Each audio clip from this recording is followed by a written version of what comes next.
St. Michael's Church in Chicago had long stood as a symbol of hope and light, but on one fateful day, it became a battleground against darkness.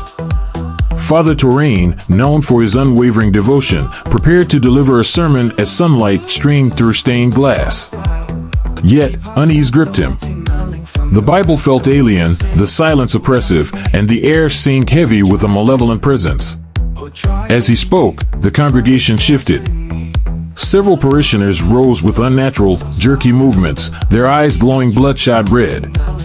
Fear gripped Father Torrain as the dark energy in the room grew, coalescing into a shadowy vortex at the altar. From the darkness emerged a pale, impossibly beautiful yet terrifying man with abyssal eyes that exuded malevolence. "Who are you?" Father Torrain managed to whisper, his voice trembling. The figure responded with only a mocking smile. Summoning his courage, the priest raised his Bible, commanding, "In the name of God, I command you to leave this place." The man's cruel smile deepened. Meanwhile, the possessed congregation advanced, their puppet-like movements growing more menacing. Father Torrain stood frozen, the sacred church transformed into a place of terror as the clash between divine faith and overwhelming darkness began.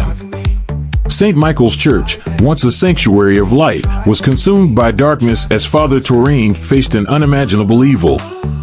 Overwhelmed by a malevolent force, he recited desperate prayers while the congregation, possessed by the dark energy, advanced on him with glowing, bloodshot eyes. Clutching his Bible, Father Torrain raised it high and shouted, "The power of Christ compels you."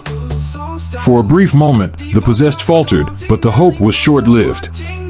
Bree, the dark figure at the altar, watched with a cruel smile before unleashing the possessed believers. They surged forward, knocking the Bible from Torrain's grasp and dragging him to the ground. Their savage attack left him bloodied and struggling, as pain and terror consumed him. As the church emptied, Bree approached the fallen priest, his every step deliberate. Introducing himself in a chilling, melodic whisper, Bree knelt beside Father Torrain and placed a hand on his shoulder. A cold, invasive darkness flowed into the priest, spreading through his body like poison, extinguishing the last vestiges of light within him. St. Michael's Church, once a bastion of hope, became a tomb of despair, its sanctity shattered and its faithful scattered. Darkness had claimed another soul. Father Torrain, overwhelmed by Bree's malevolent power, whispered a desperate plea, "God, protect me," as the darkness surged through him, blotting out his prayers and memories. Bree's chilling voice declared, "You belong to me now. There is no God here, only the darkness." Torrain's body convulsed as the energy transformed him. His eyes darkened to a blood-red hue, and his humanity was stripped away, leaving a vessel of pure evil in its place. Bree stood, satisfied with his work, as statues of saints cracked and shattered in his wake, signaling the church's desecration.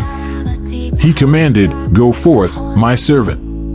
Spread the darkness," and watched as the corrupted priest, glowing with malevolence, exited the church, now a tool of Bree's will. As Bree left the ruined sanctuary, unnoticed by the city's unaware inhabitants, he relished the growing power within him. Shadows lengthened across the streets, heralding the encroaching darkness. Determined to confront Ira, Bree envisioned a decisive victory, confident that nothing could stop him. With a sinister smile, Bree walked into the fading light, his influence spreading like a plague, marking the beginning of the world's descent into despair and chaos.